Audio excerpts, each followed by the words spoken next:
മനസ്സിൽ തോന്നിയ ഒരു കാര്യം നിങ്ങളോട് ഷെയർ ചെയ്യാൻ വേണ്ടിയിട്ടാണ് ഈ വീഡിയോ എടുക്കുന്നത്. കഴിഞ്ഞ ദിവസം 6 മണി തൊട്ട് രാവിലെ 6 മണി തൊട്ട് വൈകുന്നേരം 6 മണി വരെ ദളിത് സംഘടനകൾ ആഹ്വാനം ചെയ്തിട്ടുണ്ടായിരുന്ന ഹർത്താലായിരുന്നു.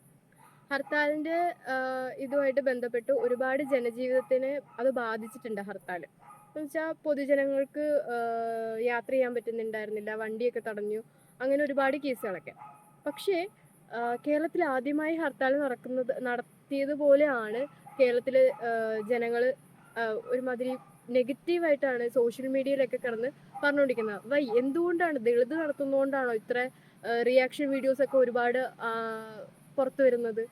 ഇതുവരെ റിയാക്ട് ചെയ്യാത്ത ആൾക്കാരൊക്കെ വന്ന് റിയാക്ട് ചെയ്യണോ, അത് തെറ്റായിപ്പോയി, അങ്ങനെയാണ് ഇങ്ങനെയാണ്. ഇതിനു മുന്നേയും സംഘടനകളാണെങ്കിലും ഒരുപാട് പാർട്ടികളാണെങ്കിലും അടി ഇടി വഴക്ക് വരെ നടന്നിട്ടുണ്ട്, വെട്ടും കുത്തും ഒക്കെ വരെ നടന്നിട്ടുണ്ട്. അന്നൊന്നും പ്രതികരിക്കാത്ത ആൾക്കാർ ഇന്ന് വന്ന് പ്രതികരിക്കുകയാണ്, അത് നടത്തിയത് തെറ്റായി പോയി, ഏതോ പട്ടി ചത്തേന്ന് പറഞ്ഞ് നമ്മളെന്തിനാ നമ്മുടെ ജീവിതം അല്ലെ നമ്മുടെ ഒരു ദിവസം എന്തിനാ കളയുന്നത് എന്നൊക്കെ പറഞ്ഞ് കമന്റ് ഇട്ടിരിക്കുന്ന ആൾക്കാർ വരെ കണ്ടിട്ട് സത്യം പറഞ്ഞാൽ പുച്ഛം തോന്നുന്നു. നമ്മളെല്ലാവരും ഒരുമിച്ച് നിൽക്കേണ്ട ഒരു സാഹചര്യമാണ്. കേരളത്തിൽ ജാതി ഇല്ല എന്ന ചില വീഡിയോസുകൾ കാണുമ്പോഴത്തേക്കും അടിയിൽ വന്ന് ഇതാണ് റിയൽ കേരള സ്റ്റോറി എന്നൊക്കെ പറഞ്ഞ് കമന്റ് ഇടുമ്പോഴത്തേക്കും ലൈക്ക് ഇതൊക്കെ നടക്കുമ്പോഴത്തേക്കും ഉള്ളിനുള്ളിൽ ജാതിയുണ്ട്. അവർ നടത്തുമ്പോഴത്തേക്കും അവരവരുടെ ജാതിയിലുള്ള കുട്ടിക്ക് വേണ്ടി സമരം നടത്തുന്നു, നമ്മളെന്തിനാ അതിനകത്ത് ഇടപെടാൻ പോകുന്ന? അങ്ങനെയൊക്കെ ചിന്തിക്കുന്ന എനിക്ക് അറിയാൻ പാടില്ല.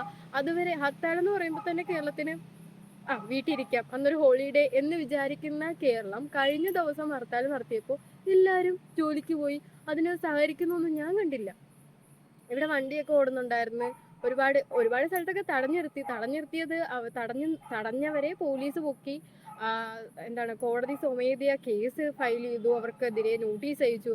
എന്തായി നടക്കുന്നത്? അവരെ അറസ്റ്റ് ചെയ്തു. അവരെ അറസ്റ്റ് ചെയ്ത പോലീസ് എന്തുകൊണ്ട് ഈ പറഞ്ഞ ഈ ജാതി അധിക്ഷേപം നടത്തിയ ടീച്ചേഴ്സിനെ അറസ്റ്റ് ചെയ്തില്ല? അങ്ങനെ ഒരുപാട് കാര്യങ്ങൾ. എന്തുകൊണ്ട് ഈ ജാതി ഇല്ല എന്ന് നിങ്ങൾ പറയുന്നു? ജാതി ഇല്ല എന്ന് പറയുന്ന ആൾക്കാര് ഏത് ജാതിക്കാരാണ്? ഞങ്ങളോട് ചോദിക്കേ, ജാതി പറയുന്നവർ ഇപ്പോഴും ഉണ്ടോ എന്നുള്ളത്. അല്ലാണ്ട് ഒരു ഇന്റർവ്യൂല് ആ ഇന്റർവ്യൂ എടുക്കുന്ന കുട്ടി ഏത് ജാതി ഒന്നും എനിക്കറിയാൻ പാടില്ല. ഓപ്പോസിറ്റ് നിൽക്കുന്ന ആള് നായരാണെന്നും പറഞ്ഞിട്ടാണ് ഇന്റർവ്യൂവിന് ഇരിക്കുന്നത്. ഞാനൊരു നായരാണ് എന്നൊക്കെ പറഞ്ഞിട്ടാണ് ഇന്റർവ്യൂ എടുക്കുന്നത്. എന്നിട്ട് ഇന്റർവ്യൂ ചോദിക്കും, ഇപ്പോഴും ജാതിയൊക്കെ ഉണ്ടെന്ന് നിങ്ങൾക്ക് തോന്നുന്നുണ്ടോ? ജാതി നിക്ഷേപമൊന്നുമില്ല, ഞാൻ എല്ലാവരും ഒരേപോലെ കാണുന്നത്. അവരോടല്ല ചോദിക്കേണ്ടത്, ഞങ്ങളെ പോലുള്ള ആൾക്കാരോട് ചോദിക്കുക, ജാതി ഉണ്ടോ അല്ലെങ്കിൽ ജാതി അധിക്ഷേപം നേരിട്ടിട്ടുണ്ടോ എന്നൊക്കെ ഞങ്ങളോട് ചോദിക്കുക. അവരോടൊക്കെ ചോദിച്ചു കഴിഞ്ഞാൽ അവരില്ലെന്നല്ലേ പറയുള്ളൂ.